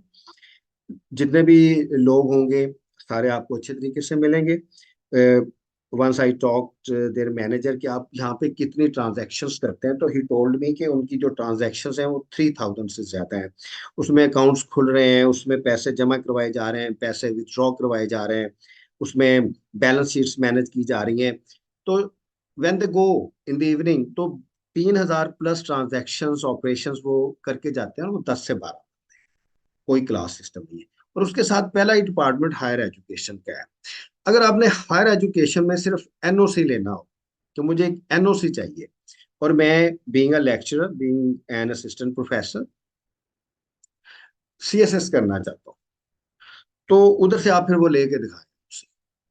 आप 15 दिन आपको चक्कर लगाना पड़ेगा, कोई डेलीगेशन ऑफ पावर नहीं है, फाइल सेक्रेटरी तक जानी है, सेक्रेटरी से पहले पता नहीं क्या होना है।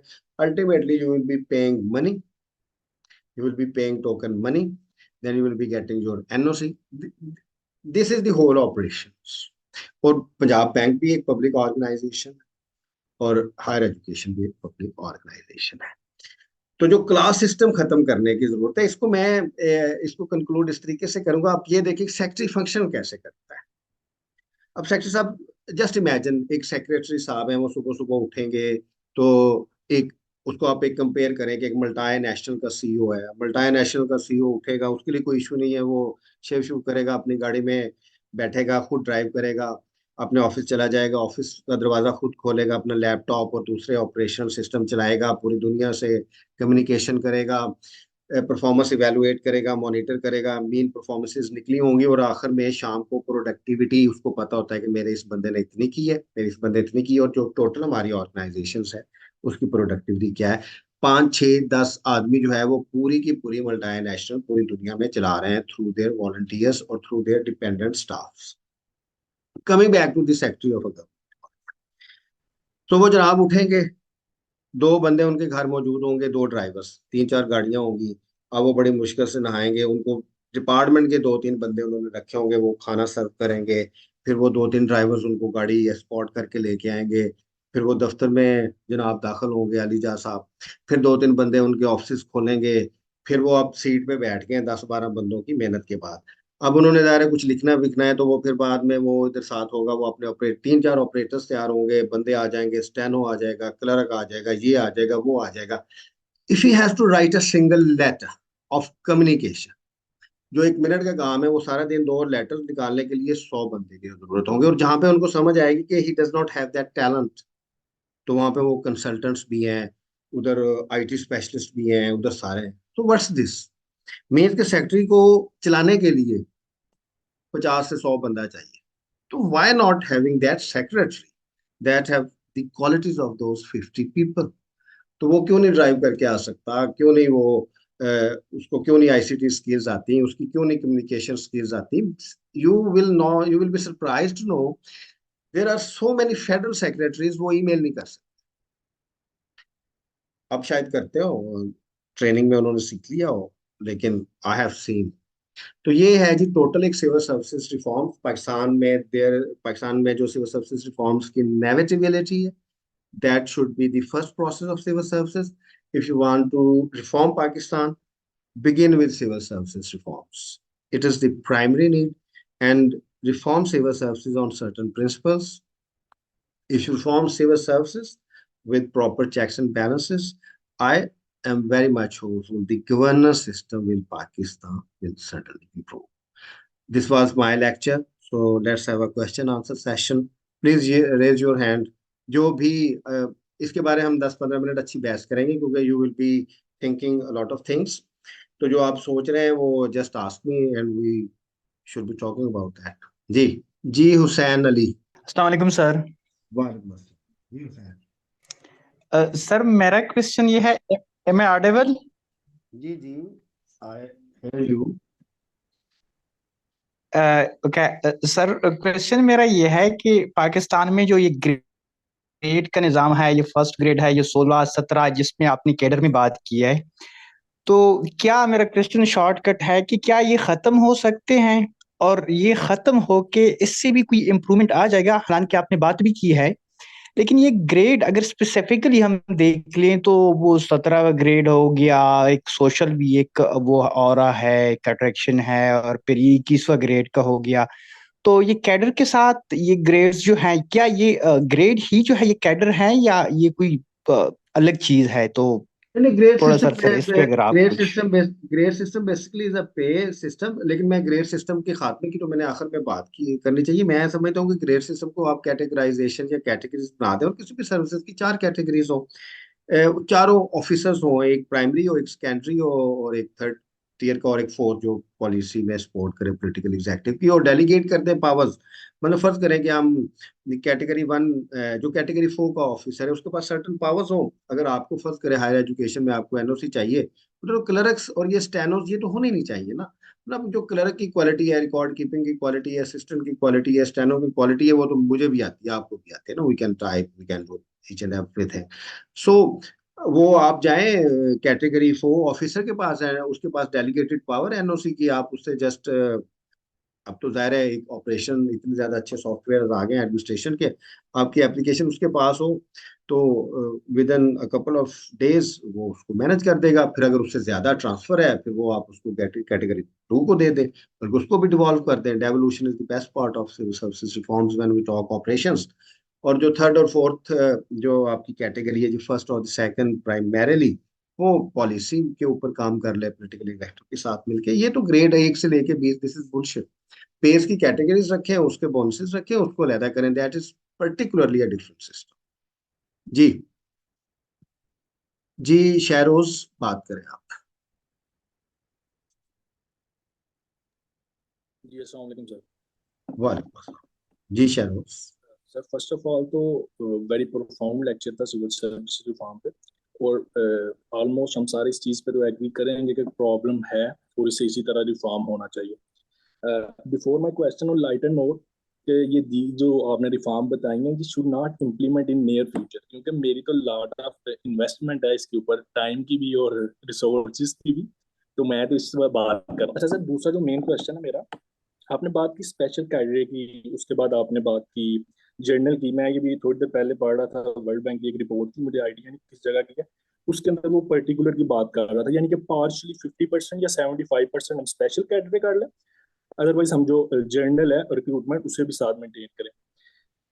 सर क्या हमारा, जो आपने लास्ट पे 47 मिनट पे बात की थी, क्या पाकिस्तान का एजुकेशन सिस्टम जो हमें प्रोडक्ट दे रहा है, क्या वो हमारे चार्टर्ड अकाउंटेंट या जो गवर्नेंस की कोई भी एजुकेशन की आप बात कर रहे थे, वो हमें स्पेशल कैटेगरी को हेल्प करेगा? क्या हमारे चार्टर्ड अकाउंटेंट के अंदर इतनी यानी कि नॉलेज या उसका माइंड इतना ग्रूम होगा, जैसे आप बेस का बात कर रहे थे कि वो आगे इस चीज को डील कर लेगा? लेट्स सपोज आप बैंक की भी बात कर रहे थे सर, बैंक के अंदर भी अगर जब कोई एक डिग्री करके आता है, फॉर एग्जाम्पल आजकल तो वैसे मोस्टली वो बैचलर बेस ले रहे हैं, लाजमी नहीं कि आपने एम कॉम या ये कोई जी बिल्कुल। अकाउंटिंग में ही कुछ किया हुआ है, जनरल बैचलर लेते हैं। पहले वो स्टार्ट चेक फिलिंग से, स्लोली स्लोली वो चेक फिल करता है, 1 2 साल गुजारता है, ये थोड़ा स्लोली वो मूव करता है, लेकिन स्ट्रक्चर अच्छा होता है। वो आफ्टर 4 to 5 ईयर कहीं एक विलेज के अंदर वो मैनेजर भी बनता है, सिटी के अंदर ट्रांसफर होता है। तो मेरा क्वेश्चन ये है कि अगर हमारा एजुकेशन सिस्टम इतना कैपेबल है कि इस चीज को डियर करेगा? और दूसरा सर क्वेश्चन ये है, जो सिलेबस की बात आप कर रहे थे, फॉर एग्जाम्पल सर मैं यूईटी के लाहौर का एक इंजीनियर, जब मैं सिविल सर्विसेज की प्रेपरेशन की तरफ आया तो मेरा माइंड ही इतना दूर नहीं था, हालांकि मैं अपनी क्लास में 3.72 सीजीपीए के साथ टॉपर था। बट अनफॉर्चुनेटली जब मैंने आगे ये दूसरी थोड़ी सी फील्ड्स को चेक किया, या मैंने जो सब्जेक्ट ऑप्शन सेलेक्ट किए, या कंपलसरी भी, इवन कि मुझे पाकिस्तान की हिस्ट्री के बारे में भी नहीं था पता था, तो मेरे ख्याल से तो वो सिलेबस भी हमारा माइंड ओपन करता है। मेरा क्रिटिकल एनालिसिस उसने काफी स्ट्रॉन्ग किया। और जब आप और हाउ ना उसने काफी ज्यादा हर चीज के बारे में जो एटलीस्ट अगर मैं सीएसएस ब्यूरोक्रेसी में नहीं भी एंटर होता देन भी आई नीडेड। और लास्टली जो लैंग्वेज की आपने बात की, तो लैंग्वेज भी तो सर इंटरनेशनल लैंग्वेज है, उस इंडीड के हमें उर्दू को भी प्रमोट करना चाहिए, बट स्टिल हमें हर चीज को, या लिटरेचर भी ज्यादा इंग्लिश में है, उस वजह से उसे लेना पड़ता है। मैं कंक्लूड करता हूँ सबको, फर्स्ट तो हो गया कि क्या एजुकेशन सिस्टम है, दूसरा वो वर्ल्ड बैंक की रिपोर्ट के क्या हमें स्पेशल या जनरल की बजाय हमें पार्शली कार्ड लेना चाहिए, और थर्ड कि क्या ये जो स्ट्रक्चर है, डिजाइन है, इसमें चेंजेस जरूरी हैं, but still it is good. जी। Thank you. Very very comprehensive. आपने मुझसे एक practical, you are expecting a practical answer from me when. ये जो मेरा एक पेपर है ना, 5 rules to reform civil services, मैं भी इसे नहीं देख रहा। आज से 2 साल पहले मैंने जब लिखा था, तो उस वक्त मैं देख रहा था कि शायद ये 10-15 साल में हो जाए। अब मुझे भी नहीं लगता कि ये होगा या नहीं होगा। लेकिन still you you produce literature, वो 40 साल बाद, 50 साल बाद, 100 साल बाद भी काम आ सकता है। जैसे आप कार्ल मार्क्स की बुक देख लें, दास कैपिटल, तो उसने भी जाहिर है कुछ जनरेशंस के बाद एक रिवोल्यूशन, एक पूरे एक उसके ऊपर एक इकोनॉमिक और एडमिनिस्ट्रेटिव सिस्टम खड़ा हुआ।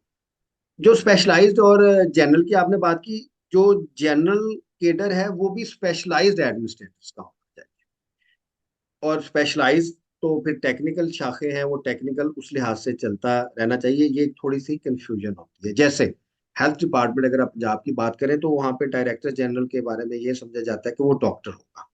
तो जितने भी डॉक्टर्स हम देखते हैं, एमएस लगे हैं, या वो हेल्थ के एडमिनिस्ट्रेटर्स हैं, क्योंकि उनकी बाकायदा ट्रेनिंग नहीं होती और एक उनका वो उस तरह का एक्सपोजर नहीं होता, तो वो नाकाम होते हैं, और बल्कि दूसरे जर्नलिस्ट ज्यादा बेहतर परफॉर्म कर सकते हैं।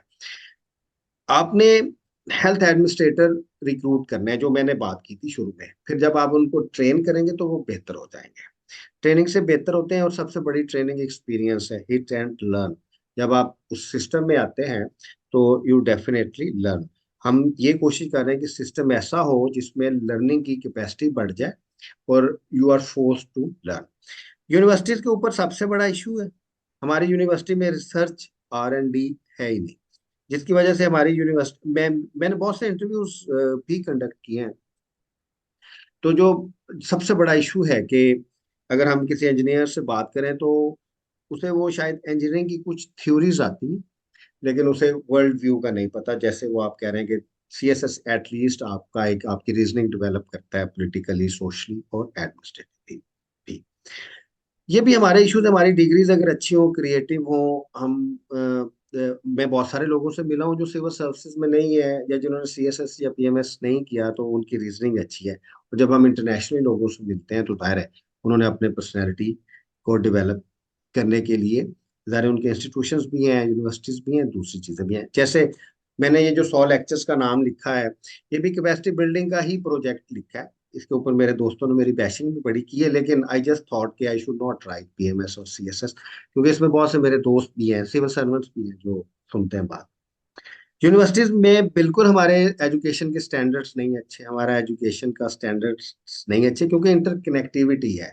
सोसाइटी के भी इश्यूज हैं, फिर हमारा एजुकेशन के स्टैंडर्ड्स के इश्यूज हैं, स्किल्स के इश्यूज हैं, फिर टोटल जो डेवलपमेंट का एक प्रोसेस है ना, वो मल्टी डायमेंशनल है। उसमें सारे इदारे आपके अच्छे होते हैं। If you talk United states, तो यूनाइटेड स्टेट्स की फिल्म इंडस्ट्री, स्पोर्ट्स इंडस्ट्री, विभिन्न ओलंपिक्स, उनकी साइंस टेक्नोलॉजी, वो डेवलपमेंट में फिर सारे सोशो पॉलिटिकल और टेक्नोलॉजिकल एडमिनिस्ट्रेटिव चीजें आती हैं। और जब आप एक जवाल पे हो, तो फिर सारे इदारे दिखते हैं जो पाकिस्तान में है। अ, लेकिन आई स्टिल बिलीव कि पाकिस्तान की सिविल सर्विसेज को स्पेशलाइज्ड करके, हमारी ऑर्गेनाइजेशंस को ऑटोनॉमी देके, हमारे स्टैंडर्ड्स बेहतर करके, गवर्नेंस के सिस्टम को बेहतर किया जा सकता है। क्योंकि अभी अ, और मैं इसके ऊपर मेरा बिल्कुल फोकस्ड है कि जो सेक्रेटेरियल फॉर्म ऑफ ब्यूरोक्रेसी है, जो सेक्रेटेरिएट्स में काम करती है, ऑफिस में काम करती है, उनमें बेहतरी की बहुत ज्यादा गुंजाइश है। और इवन जो हमारी ऑपरेशनल सर्विसेज हैं जो फील्ड में है, वो भी हो सकती हैं। हमारी, क्योंकि ये एक कोऑर्डिनेटिंग और एक कंप्रिहेंसिव हमाजहती एक चीजें बेहतर करने की जरूरत है। एजुकेशनल सिस्टम इज वाइटल, और ट्रेनिंग भी बहुत ज्यादा इंपॉर्टेंट है। अब देखें, जब बहुत सारे स्टैंडर्ड्स हैं जो FSC पे रिक्रूट कर लेते हैं, फिर वो ट्रेन करते हैं अपने सर्टन ऑब्जेक्टिव्स के लिए, वो अच्छे हो जाते हैं। एक मेरी रिकमेंडेशन ये भी थी कि आप 30 30 ईयर्स में रिक्रूट नहीं कर सकते। अगर आप सिविल सर्विसेज आपने रिक्रूट करनी है, तो वो 25 से पहले हो जाए, so that you have additional 5 years. क्योंकि हमारा निज़ाम भी 25, हमारा एजुकेशन जो सिस्टम है वो भी 18 साल तक एजुकेशन उसको फाइनलाइज कर देनी चाहिए, so that we have more 10 years to develop our personality, इधर फॉर पब्लिक सेक्टर और प्राइवेट सेक्टर या बिजनेस के लिए। जी। Thank you sir. Thank you very much. कोई क्वेश्चन जी, एनीवन वांट्स टू आस्क? क्योंकि ये तो हमारी एक डिस्कशन है। मैंने आपसे जो आप मेरे भाई हैं, मैं आपसे बहुत सीखता हूँ। आपके मैसेजेस आते हैं, मुझे भी इन चीज़ों का इतना नहीं पता होता शायद। मैंने आपसे इतना ना सीखा हो, मैं आपको इतना ना सिखा सका हूँ। मैंने आपसे बहुत सीखा। Any person wants to ask any question? अगर नहीं है तो फिर जी, जी राव साहब, सर क्या हाल है? जी जी। वालेकुम सर। वालेकुम अस्सलाम सर, क्या हाल है? ठीक ठाक है? सर अल्हम्दुलिल्लाह खैरियत से हैं सर। सर ये मैं सबसे पहले तो I want to appreciate this positivity at your part sir. तो थैंक सर एक मैं आजकल वहाँ पे जा रहे हैं हम प्रैक्टिस में, हम सिविल सेक्रेटेरिएट बिल्डिंग में कुछ हमारे जो दोस्त है पार्टिसिपेंट्स हैं, तो उनका तो आना जाना नहीं है। तो जी जी। हम तो बहुत ज्यादा आ जा रहे हैं वहाँ पे। आजकल वहाँ पे कुछ हो रहा है रेनोवेशन का काम। तो वहां से गुजरे तो वहां कुछ फाउंटेन और कुछ तालाब और कुछ तख्त बनाए जा रहे हैं, जिस तरह के हमें देखने में मिलते हैं वहां पे। फोर्ट्रेस चले जाएं आप, लाहौर फोर्ट चले जाएं आप, कोई पुराने किला रोहतास चले जाएं, तो वहां को बादशाह के बैठने के लिए ना तख्त बना करते थे। उसके सामने एक झील है और उसमें फुहारे लगे हुए हैं। उसके ऊपर मेरा ख्याल है मिलियंस का प्रोजेक्ट है, वो इन्वेस्ट हो रहा है, अभी वो काम कर रहे हैं उसके ऊपर। तो वहां से गुजरते हुए यकीन माने के दिल दुखता है, क्योंकि उसी के बिल्कुल बाहर उसकी दीवार के साथ लोग फुटपाथ पे, जिनके कुछ अजाब ही गले हुए हैं और वो इम्प्यूटेटेड है उनके ऑर्गन्स, वो सड़क पे पड़े हैं और वो भीख मांग रहे हैं और उसके पीछे वो तख्त बन रहा है। नो ये no. That was reality sir. मेरा क्वेश्चन ये है कि जब हम सेक्रेटेरिएट की आपने बात की, पॉलिटिकल एग्जेक्टिव है और आपने बताया था हमारी एग्जेक्टिव अलाइनमेंट में पॉलिटिकल एग्जीक्यूटिव और ब्यूरोक्रेटिक एग्जीक्यूटिव। जी जी। तो जब चीफ सेक्रेटरी का कैडर को हम देखते हैं, इसके पैरेलल ओवरलैपिंग एक स्ट्रक्चर हमें 7 क्लब और 8 क्लब में नजर आता है, जहां एक साहब बैठते हैं, वो सेक्रेटरी इंप्लीमेंटेशन कहलाते हैं। जी जी। He is totally solo power man.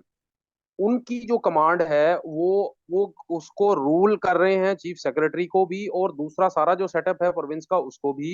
Even के बैन है पोस्टिंग ट्रांसफर्स पे, वहां से कुछ स्पेशल डायरेक्टिव्स निकल रहे हैं जो बैन को बाईपास कर रहे हैं, और वहां पे टोटली नए हमारे जो दोस्त हैं, कुछ वो पीएमएस ऑफिसर्स हैं, कुछ डिप्टी सेक्रेटरीज हैं, वहां पे प्लेथोरा ऑफ ऑफिसर्स बैठे हैं वहां पे।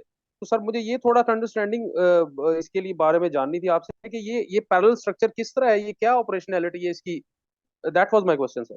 अच्छा, मैं आपसे पहली बात अर्ज करता हूँ कि जब ये नई वजीर आला बनी है तो सबसे पहले ये सेक्रेटेरिएट की। देखिए, हम ये उम्मीद करते हैं कि पॉलिटिकल एग्जेक्टिव को हम इलेक्ट करेंगे, क्योंकि जब अगर हम पॉलिटिकल एग्जेक्टिव को इलेक्ट करेंगे तो वो हमारा जो इंटरेस्ट है, जो पब्लिक इंटरेस्ट है, मेरा जो इंटरेस्ट है, उसको गार्ड करेंगी। अच्छा, अब वो जो नई चीफ मिनिस्टर पंजाब की बनी है, उनको पहला विजिट सेक्रेटेरिएट का करवाया गया। मैं जब आखिरी दफा सेक्रेटेरिएट गया हूँ, मैं तो अब 1.5 साल से शायद ओएसटी हो गया मुझे, तो it was so heart breaking for me. ये जो आप कह रहे हैं, उस वक्त ये बन रहा था। देखिए, वो एक बिल्डिंग काफी है, उसके ऊपर 40 इमारत आप खड़ी करें, पूरा सेक्रेटेरिएट उधर आके करें, उसके नीचे पार्किंग खड़ी करें, ट्रैफिक का भी कोई इशू नहीं होगा। यू जस्ट, आपको 1 एकड़ चाहिए लाहौर में सेक्रेटेरिएट के लिए, 40 डिपार्टमेंट्स को कवर करने के लिए। अच्छा, इंटरेस्टिंगली आप ये देखें, मुझे बड़ा अफसोस हुआ कि उधर उनसे सबसे पहले जो इफ्तिताह करवाया गया है वो म्यूजियम का करवाया गया, आर्कियोलॉजी डिपार्टमेंट ने। अच्छा, मुझे ये बताएं कि जो सेक्रेटेरिएट के अंदर म्यूजियम है, वो पब्लिक म्यूजियम है कि वैसे ही हमने एक म्यूजियम बना दिया है कि चलो कोई डिग्नेटरी आएगा हम उसको दिखा दें? अब वो म्यूजियम जो बना है उसको इंडोर्स किया गया, उसका कॉपी लिखा गया, वो क्योंकि you you you you just love the power, और वो सारा कुछ हो गया। Had I been there, political executive का अगर मैं हेड होता, तो मैं चीफ सेक्रेटरी की एक्सप्लेनेशन निकालता कि under under what moral law या अंडर व्हाट मॉरल प्रैक्टिस आप ये मुझे ये चीजें दिखा रहे हैं। ये तो पब्लिक इंटरेस्ट में है ही नहीं। प्रॉब्लम है निक्सिस है जी, ब्यूरोक्रेसी का और पॉलिटिकल एग्जेक्टिव का। क्योंकि कॉन्स्टिट्यूशनली या जो हमारा एक डिजोरे है वे, उसमें तो हमने तो पॉलिटिकल, पाकिस्तान ने उस वक्त रिफॉर्म होना है जब पॉलिटिकल एग्जेक्टिव आएगी। अब पॉलिटिकल एग्जेक्टिव कितनी कंप्रोमाइज्ड है, this is something else. Parallel systems आप देखते हैं जी, पैरेलल सिस्टम्स हैं, एक नहीं है, 50 पैरेलल सिस्टम्स हैं। पैरेलल सिस्टम्स हर जगह से चले हुए हैं, राइट से भी चले हुए हैं, लेफ्ट से भी चले हुए हैं, पॉलिटिकली भी चले हुए हैं, एडमिनिस्ट्रेटिवली भी चले हुए हैं, इंस्टीट्यूशनली भी चले हुए हैं। इसमें सबसे जो इम्पोर्टेंट है at the end of the day, जो चीफ सेक्रेटरी जो है प्राइम मिनिस्टर का सेक्रेटेरिएट, या जो चीफ मिनिस्टर का secretariat, that is so powerful. जो एसएनजीएडी है, लेड बाय चीफ सेक्रेटरी, या establishment division that is led by secretary establishment, वो पावर के खेल में बहुत पीछे रह गए हैं। Transfer postings, schemes, ADPs, governance, priorities, ये सारी उधर से सेटल होती हैं। तो ये सारे मुझसे पूछते हैं, हम डिस्कशन भी करते हैं। जब तक एक ऐसी पॉलिटिकल एग्जेक्टिव को हम इलेक्ट नहीं करेंगे जो पब्लिक इंटरेस्ट के लिए काम करे, उस वक्त तक पाकिस्तान में I don't see things changing in Pakistan. जी। सर सर सेकेंडली एक क्वेश्चन है, हमारे दोस्त बात कर रहे थे अभी, जो एक इंजीनियर थे हमारे दोस्त, वो कह रहे थे कि जो है लैंग्वेज है ये एक इंग्लिश इंटरनेशनल लैंग्वेज है। सेकेंडली उन्होंने एक वर्ल्ड बैंक की रिपोर्ट की बात की जिसमें वो ब्यूरोक्रेसी के बारे में, कोई स्पेशलाइज्ड और जनरलाइज्ड के बारे में बात कर रहे थे, और सिलेबस पे भी उन्होंने बात की। लैंग्वेज में सर देखें हमारे पास इस पे जो वैलिड प्रैक्टिकल एग्जांपल्स हैं, जिसमें रशियन सोसाइटी है, जिसमें आपकी चाइनीज सोसाइटी है, इनमें जापान जो है। है वो जापान है सर, ये स्पेशली उनका लैंग्वेज का जो इंटरनेशनल लैंग्वेज है वहां पे उनकी उस पे प्रॉपर कोई स्कूलिंग ही नहीं है। और वो ये कर रहे हैं कि जो आपकी इंटरनेशनल लैंग्वेज है, लैंग्वेज के लिए उन्होंने कहा हुआ है कि this is just a language you can learn it with in 3 months. ये सिर्फ 3 माह में आप लैंग्वेज का कोई भी डिप्लोमा करके आप किसी भी लैंग्वेज को सीख सकते हैं 3 माह में। तो मेरा that shouldn't be a barrier. मेरा बेटा सीख जी रहा है अभी, वो ग्रेड 3 में है, तो उसको फ्रेंच सिखवाई है, तो फ्रेंच अंग्रेजी के साथ मिलती है, तो मैं उसके साथ देखता हूँ। फ्रेंच मैं 1 महीने में सीख सकता हूँ, क्योंकि वो इंग्लिश की पेरेंट लैंग्वेज है। तो 1 महीने में सीखी जा सकती है। इवन चाइनीज भी आप 3-4 महीने में सीख सकते हैं, और 6-7-8 लैंग्वेजेस आप सीख सकते हैं। प्राइमरली इट इज, दुनिया में कोई ऐसी सोसाइटी नहीं है जिसने अपने कल्चर को और अपनी लैंग्वेज को अबेंडन करके तरक्की की हो। Just give me a simple example. Sir, sir understood sir. मतलब इंडियन सोसाइटी जो आज से 15-20 साल पहले, they had this obsession, no no no, English language is way forward, English language is way forward. वो भी 20 साल के बाद ये उसने भी रियलाइज किया कि it is not English language, it is the Hindi language that is more important. क्योंकि आपने पूरी रियासत को खड़ा करना है ना, 1 अरब 40 करोड़ लोगों को खड़ा करना सर है। सर आपने एक करोड़ बंदे को तो नहीं खड़ा करना। अब आप देख रहे हैं उनकी सारी कमेंट्री हिंदी में आ गई है। If you watch their sports, उनका एजुकेशन सिस्टम्स आ गया, वो वापस अपनी लैंग्वेज पे आए। क्योंकि दे हैव अंडरस्टूड कि विदाउट देयर नेटिव लैंग्वेज या without their primary language they may not be progressing. अच्छा, क्योंकि अभी मैं उर्दू में लेक्चर्स देने लगा हूँ, पहले मैं अंग्रेजी में देता था। और जब मैं अंग्रेजी में देता था किसी को समझ नहीं आती थी, तो वो एक मैंने थिंक टैंक की मीटिंग अटेंड की। हम सारे पाकिस्तानी बैठे थे, तो मैंने कहा कि हम एक दूसरे को अंग्रेजी में क्या बताना चाह रहे हैं, लेट्स टॉक उर्दू। फिर अब हम उर्दू में गपशप लगाते हैं हर जगह में, या इवन पंजाबी में। Sir, thank you very much. Thank you very much जी, अल्लाह हाफिज।